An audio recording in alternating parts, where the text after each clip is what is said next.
Now that you're familiar with layers, what they are and how to use them, we're now going to learn the 4 different types of layers and the 4 different ways we can customize those layers for our creative vision. So let's start off by opening up this particular file. If you go into your Section 5 folder, you will find this file right here called 4-layer types. Go ahead and open that up. And we are going to start off with the 4 types of layers and then the 4 types of layer customizations. But first, I want to turn off this layer boundary that's going to show up around all of the layers that we select. And it's going to get a little confusing with that turned on. So let's go ahead and turn that off by going up to View and select Show Layer Boundary. Okay, so that hides the layer boundary. Now, like I mentioned in the previous lesson, there are different types of layers in the real world, like photo paper, canvas, glass, and just about everything else that you can draw or paint on. In GIMP, we have 4 main types of layers. So let's check them out. So the first one is a grouped layer, which we're actually getting a little ahead of ourselves, but this layer and this layer is a grouped layer. So we need to go inside of this grouped layer to see the rest of the content so we can actually see the other types of layers. So to do that, we're going to click on this little plus icon, and then it lists all the other layers. Let's go ahead and remove this layers panel from here so we can see it free floating, and then we won't have to scroll as much once it's released from the dock. So click and drag that out, and then you can resize by grabbing a corner and dragging it down. So I'm going to bring it down to right about there, make it about that wide. Looks like I have a little bit more room, so I'm going to go ahead and do that and just make it a little bit larger. All right, so we can see more of the layers now. Let's move this over just a little bit more. Okay, so we have layers inside of layers. We're going to get to that a little bit more in just a second, but the first one I want to talk about is this one right here. So go ahead and turn on the background layer. So the background layer is the layer that is created when you create a new document or when you open an image for the first time. So that first layer contains the image or a blank canvas if it's a new document. That's your background layer. We don't want to necessarily work on the background layer directly.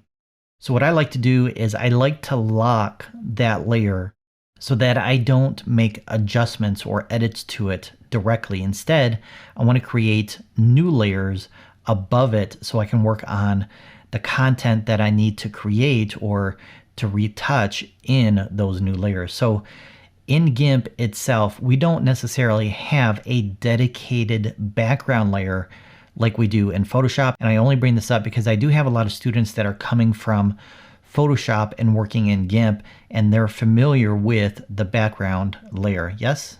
Yes. Okay. So in GIMP, it's just that first layer that's created when you open or create a new document. That's the background layer. I'm going to go ahead and grab this panel and make it smaller. All right, so the next type of layer is a group layer, and I briefly explained that already. And that's basically a layer that groups other layers together. So this is an individual layer right here by itself, but right below that, we have another grouped layer, and we know it's a grouped layer because it does have this plus icon, and when you expand it, it will show you the individual layers that are grouped within it. So the next type of layer we can use in GIMP is known as a pixel layer. So go ahead and turn that layer on. And a pixel layer is basically the pixels of that layer or the paint of that layer that creates the image or the artwork that we're creating. So we can manipulate these individual pixels on that layer separate from other layers. So that's the third type of layers. The fourth type is a type layer. So let's expand that grouped layer. And right now we can't see the text that's part of this document. And that's because, why do you think that is? That's correct. That's because the text layer itself that contains the text is behind this image here, or this layer because it's below it. So the text layer in this document is this layer right here with the big letter A. So anytime you see a layer that looks like this, you know it's the text layer.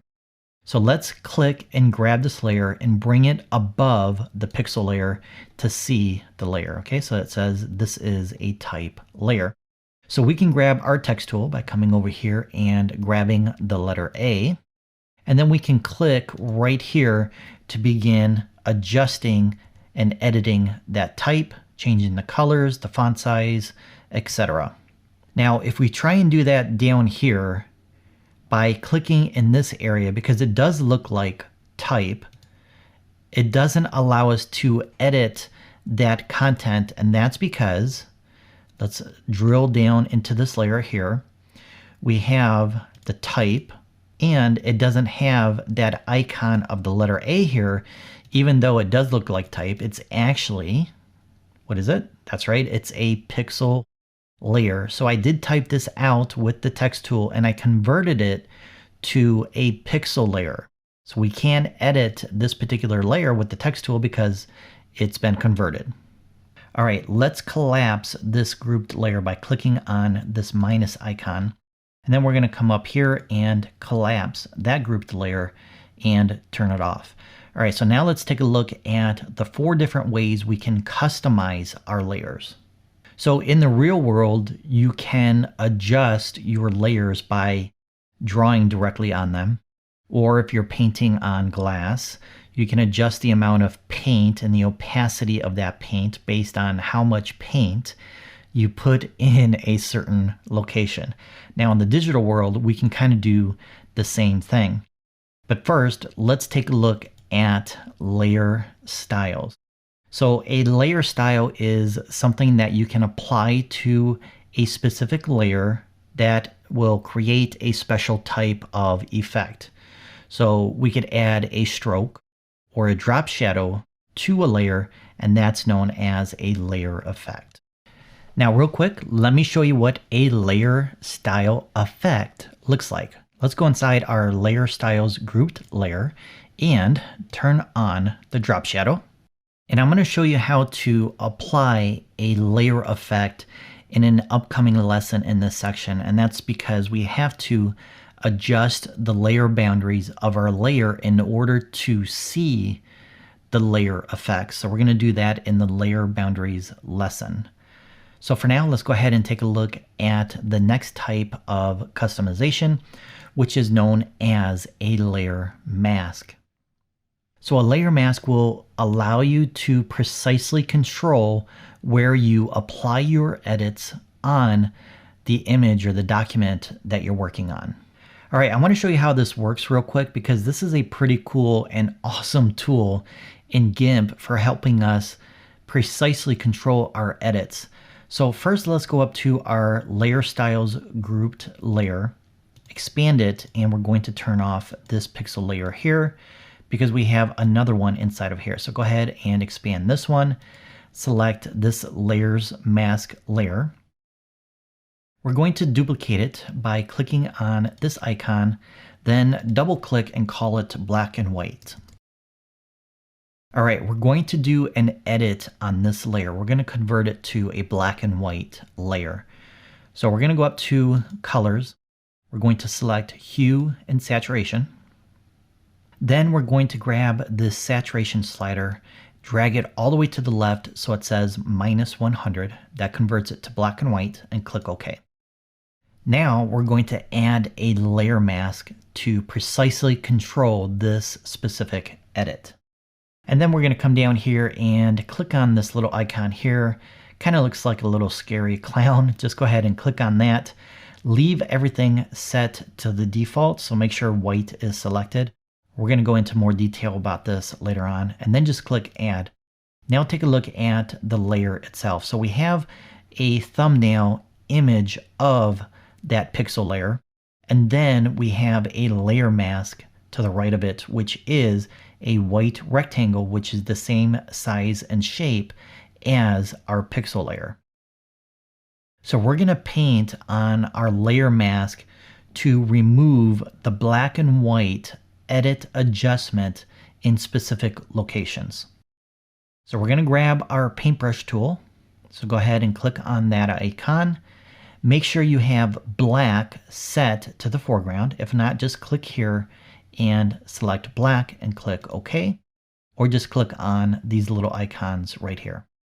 All right, now we're going to come over here and just click and drag around the image, and you will see the color coming back through.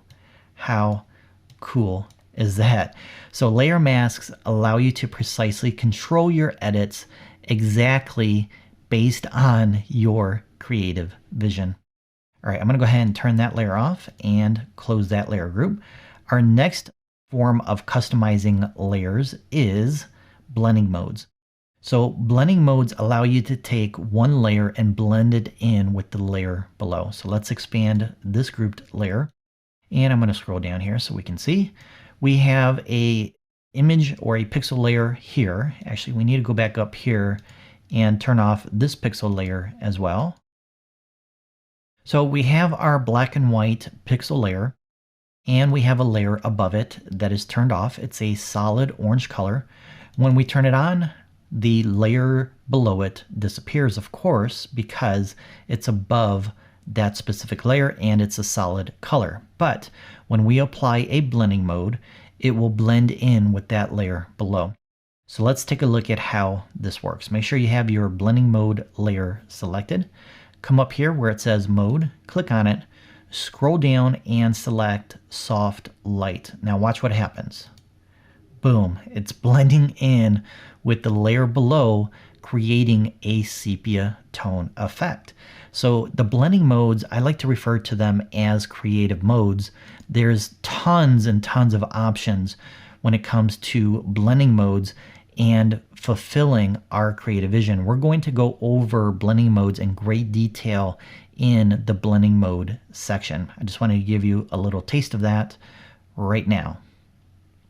All right, let's go ahead and turn off this orange layer, and I want to bring the color back. I like the color better than the black and white. All right. So the last type of customization we can do is opacity. So opacity adjusts the transparency of that layer.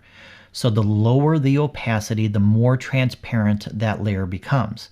If you take a look right here at these two icons, it's the exact same icon, except this icon is set to 100 opacity, and this one is set at 10 for the opacity. Let's go inside of this grouped layer and click on the blending mode icon, and then come up here to the top where it says opacity, and you will see that it's set to 10. So you can click on this and drag it to the right or left to increase or decrease the opacity or the transparency of that layer, and that will allow you to customize that layer differently from the other three options that we've gone over thus far.